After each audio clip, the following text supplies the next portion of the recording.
Hi guys, welcome back to my channel, Happy Healthy Whole.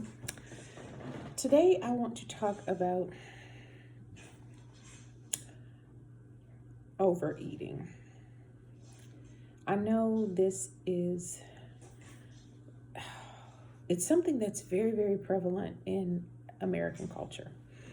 And I didn't realize how much we were actually teaching our kids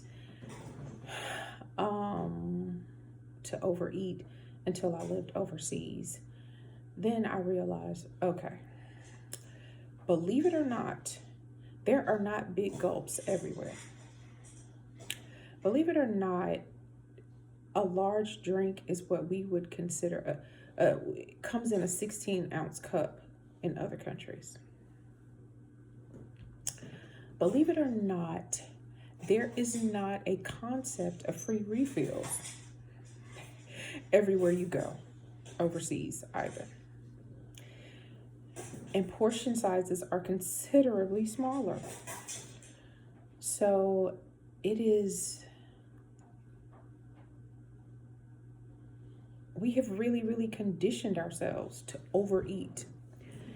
And I listen to a lot of my coworkers and I listen to a lot of people, and I've had issues with weight myself. I'm not exempt from this.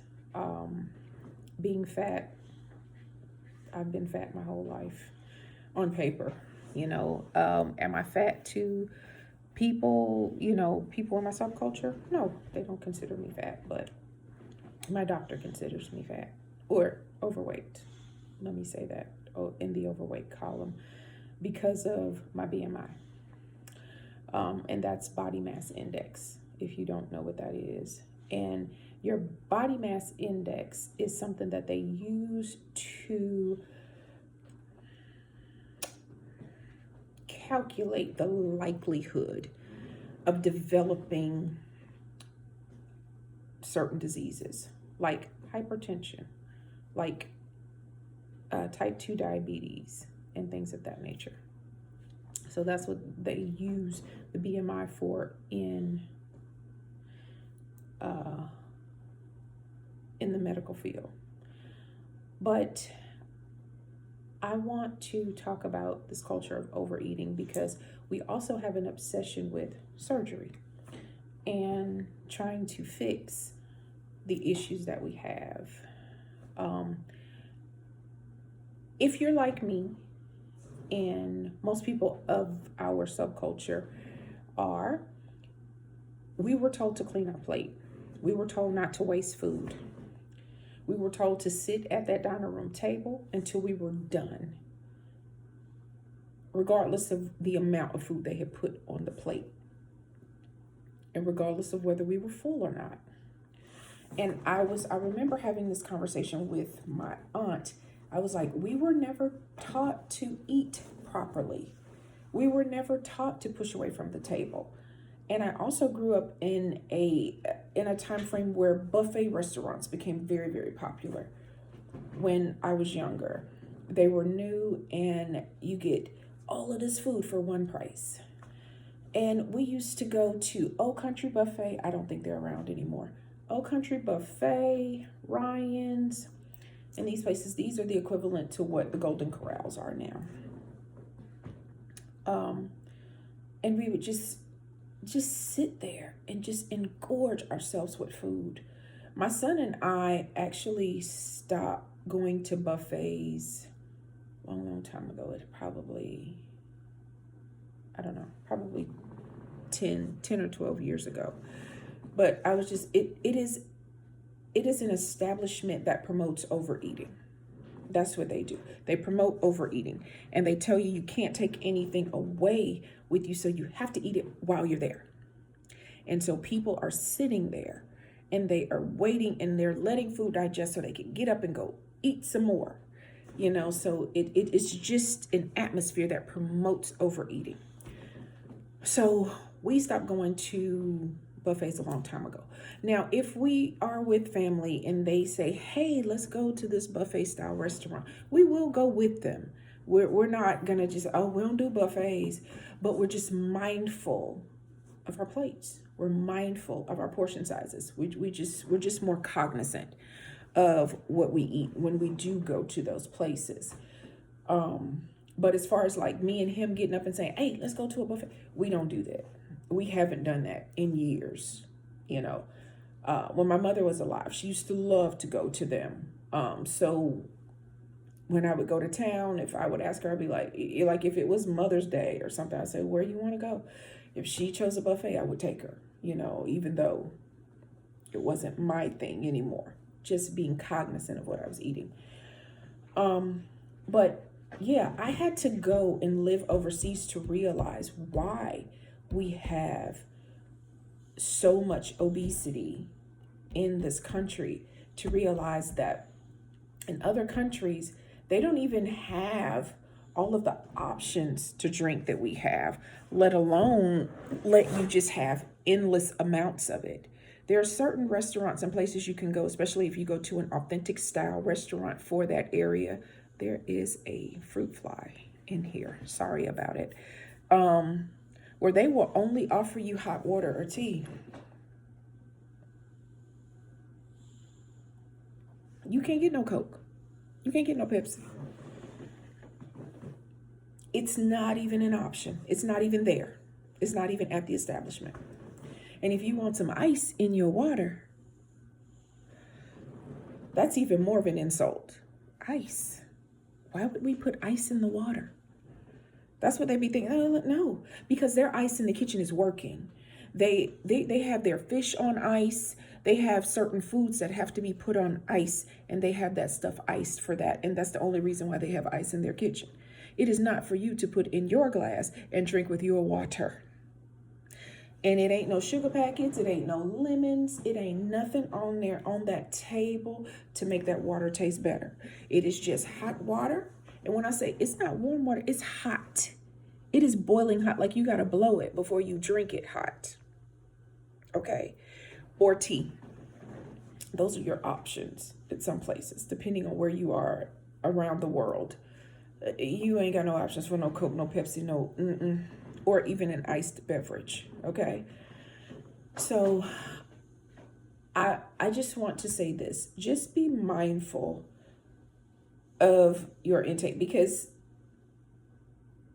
I've seen so many people have surgery and do all these different things to change their body and to change their current reality, and they turn around and they gain all the weight back because they don't change their behaviors as well. And as we get older, our metabolism slows down too. It has a lot to do with that. So it's not just how much we take in, because I realized I was gaining weight and I wasn't even eating a lot. And I was like, I walk 3 miles every morning, every weekday morning with my dog. And then I walk 5 miles every Saturday and Sunday. I do 10-mile weekends, you know, and I was like, and I was still gaining weight, and I couldn't understand it. And I still don't understand it, but it is what it is. But at the same time, our bodies are changing, and it is a natural process, and we just have to embrace it. Because I think that even though we think that it's a long-term fix, I think that the surgeries are just a short-term fix for the problems. And in short term still might last you 2 or 3 years, but it is still just a short-term fix to a mindset that has created the problem. So try to focus more on eating less in your portion sizes, and trying not to eat late at night and different things like that, and try not to snack so much in between. That's one of my problems. I'm a snacker. I love to snack. Baby, if you were to tell me that I couldn't have potato chips, that would just be like such a slap in the face. I'd be like, why can't I have any potato chips? Are you sure? Is it? Can I get some logic behind it? I would want to know, like, why can't I have this snack? you know, so, you know, so I know what my problem is, you know. It's not so much portion sizes because I don't eat very large portions anymore. Um, it's just the snacking. It's bad. It's a bad habit, and I need to break that habit. And I may or may not lose weight. Who knows? And some of it's genetics too. So just to be happy, healthy, whole, baby, we just have to embrace who we are, embrace who God made us to be. And if you want to have surgery and do different things for yourself and everything, I get it. Do that. Do you? We all have that option is out there. And sometimes insurance will cover some of it, and some of the things insurance won't cover. If it's cosmetic, insurance won't cover it, but just know and understand that more than likely it's going to be a temporary fix. I know they say they have lasting results and it goes away forever and this and that, but I've seen a lot of people over the years do those things and still end up big again. So yeah, just understand that we live in a culture that promotes overeating, and just try to know when you're full, when your body is full, and just stop eating. My son was chastising me because, like, when I get full, like, especially if I'm eating something at home, and if I've put too much on my plate, I'll put the plate in the microwave and I'll eat the rest of it, like, later. If I start out with too much at lunch, I'll just eat the rest of it for dinner. And my son pulled the plate out of the microwave and he was like, Mom, there are starving children in Africa. I told him, I said, I know they starving. I was like, I'm going to eat it. I'm not throwing that food away. And he was just like, you didn't even put a lot on the plate to begin with. I said, I know. I said, I don't even crave a whole lot of food anymore. And my eyes are bigger than my stomach. Like, I see it and I want it. I want it. I see it. I want it. And I put it on my plate. But I can't even eat it. Can't even eat it all. A lot of times now, like in drive-thrus, I just get a kid's meal. And it fills me up. It does just fine. And sometimes I don't even eat all of that. Or I eat it in spells. Like I'll eat the fries first. And then I'll eat whatever else is with it later. So, yeah. Just be mindful of portion sizes, and just be mindful that we live in a culture that promotes overeating. So don't beat yourself up about being overweight. It's a part of our culture.